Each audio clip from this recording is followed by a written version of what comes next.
Tào Tháo, thật ra giữa tam quốc, ta mới là thật nhất. Suy cho cùng, thật chính là không thẹn với lòng. Cuộc đời Tào Tháo, ở một khía cạnh nào đó, ông đã có được cái thật hiếm có thời bấy giờ. Vào mùa xuân năm 220 sau công nguyên, thành phố Lạc Dương chìm trong nỗi buồn. Một ông lão gần 70 điềm tĩnh sắp xếp tang lễ của mình trên giường bệnh.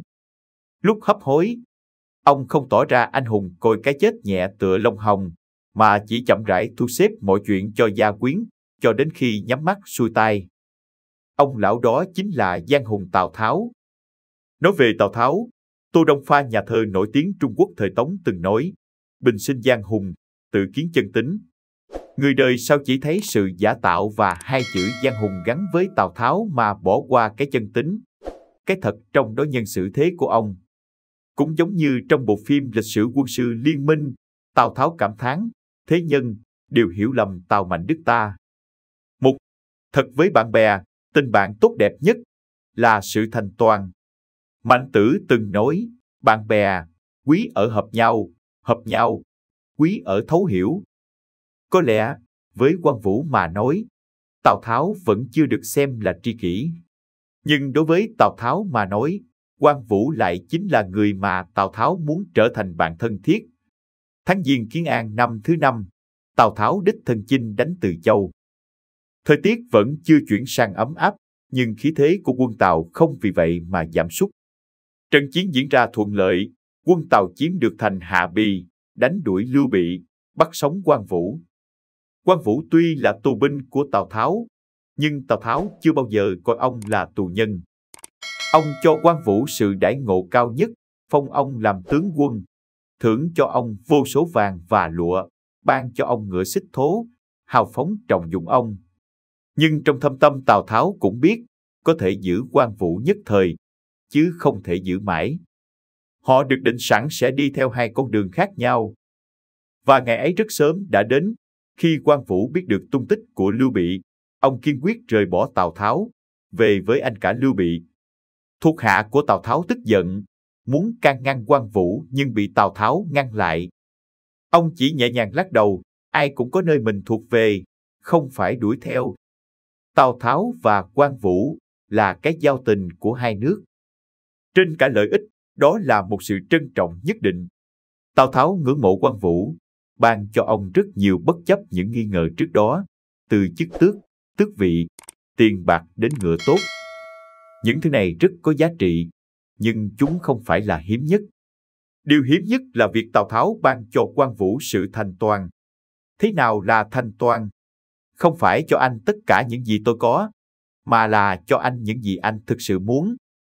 Biết trái tim của anh đang hướng về đâu, tôi để anh đi tới đó. Thành toàn là tình bạn đẹp nhất, là sự chân thành triệt để nhất. Việc Tào Tháo đối xử chân thành với người khác cũng giúp ông có được một mạng sống. Trên đường Hoa Dung, Quan Vũ, người cũng có trọng tình nghĩa và chính nghĩa, cũng dùng cách riêng của mình để báo đáp sự cảm kích và thành toàn năm xưa của Tào Tháo. Biết thế nào là thành toàn, biết thế nào là không cưỡng cầu, đó là sự hào phóng trong tâm hồn, cũng là sự chân thành tuyệt vời nhất. 2. Thật với kẻ địch, tu thân cao siêu nhất là tôn trọng. Trần Cung từng là ánh sáng trong cuộc đời Tào Tháo. Ông là một trong những quân sư quan trọng nhất của Tào Tháo. Với sự giúp đỡ của ông, Tào Tháo đã chiếm được Duyện Châu, chiến thắng được khởi nghĩa khăn vàng. Ông thậm chí còn cứu mạng Tào Tháo. Nhưng sau đó, hai người mỗi một ngã, Trần Cung trở thành khoảng trống trong cuộc đời Tào Tháo. Ông ta không chỉ khuyến khích thái thú Trương Mạc và những người khác nổi dậy chống lại Tào Tháo, mà còn cấu kết với Lữ Bố. Vào thời điểm quan trọng khi Tào Tháo tấn công Hạ Bi, ông ta đã khuyên Lữ Bố đánh lén Tào Tháo nhằm mục đích ngư ông đắc lợi. Đáng tiếc, Lữ Bố không phải Tào Tháo. Lữ Bố không chấp nhận nhiều kế hoạch do Trần Cung đề xuất, sau cùng chết ở Bạch Môn Lầu. Còn Trần Cung cũng bị trói và đưa tới trước mặt Tào Tháo. Đúng vậy, một lần nữa Tào Tháo lại đứng trước Cố Nhân. Chỉ có điều, Cố Nhân giờ đây đã trở thành tù nhân. Trước tình huống đó, Tào Tháo có nhiều cảm xúc lẫn lộn. Rất lâu sau đó, Tào Tháo nói, Cung đài, vẫn khỏe chứ? Trần Cung biết Tào Tháo muốn nói gì, ngẩng đầu nói, có người tâm thuật bất chính, vì vậy ta mới bỏ người đi. Ồ, ta tâm thuật bất chính, vậy Cung Đài vì sao lại đi phò tá Lữ Bố? Lữ Bố tuy không có mưu lược, nhưng không xảo trá như ngươi. Cung Đài tự xưng mình túc trí đa mưu, vậy vì sao vẫn trở thành tù nhân như ngày hôm nay? Ta chỉ hận Lữ Bố không tin lời ta. Nếu hắn chịu nghe, ta làm sao có thể bị bắt? Không cần nói nhiều, chẳng qua cũng chỉ là cái chết mà thôi. Ngươi chết rồi, mẹ già vợ con ở nhà phải làm sao? Nếu đã bắt tay thì cho ta chết một cách nhanh gọn đi. Còn về gia quyến, tùy ngươi xử trí. Cuộc hội thoại giữa hai người diễn ra với sự dứt khoát. Tào Tháo không nhẫn tâm giết, nhưng Trần Cung lại một lòng muốn chết. Tào Tháo không còn cách nào khác, liền dặn dò thuộc hạ, lập tức đưa mẹ và vợ con của Trần Cung về Hửa Đô dưỡng lão, nếu chậm trễ, giết không tha. Nói xong, nước mắt không kìm được mà rơi xuống. Trần Cung nghe xong, không nói thêm lời nào, nhắm mắt, chờ đợi được ban cho cái chết. Đưa về Hửa Đô, hậu táng. Sau cùng, Tào Tháo nói ra câu này. Về phương diện tình cảm, Trần Cung từng là ân nhân của Tào Tháo. Về lợi ích, Trần Cung là kẻ thù tuyệt đối của ông. Đó là sự tôn trọng mà Tào Tháo dành cho kẻ địch có mối quan hệ phức tạp này với mình, là cái thật của Tào Tháo. Ông tôn trọng quyết định của Trần Cung, cũng tôn trọng những hành động của Trần Cung khi theo phò Lữ Bố, càng tôn trọng sự khẳng khái quyết tâm với cái chết của mình. Kẻ sĩ thà chết chứ không chịu nhục. Tôn trọng, trên bình diện nhân cách, là coi nhau là bình đẳng, không tân bốc, cũng chẳng khinh miệt.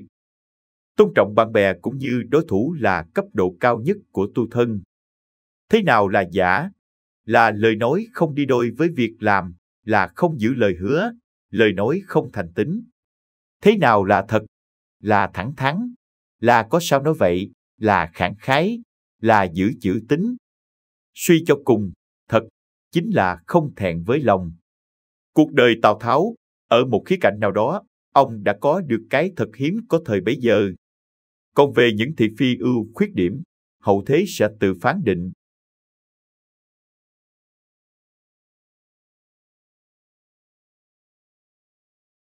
Video chúng tôi đến đây là kết thúc. Cảm ơn tất cả các bạn đã quan tâm tới Xe Hay V88 và theo dõi video của chúng tôi. Đừng quên like, share và đăng ký kênh. Đặc biệt đừng quên bật chuông để theo dõi những video khác nhanh nhất. Một lần nữa xin cảm ơn tất cả các bạn.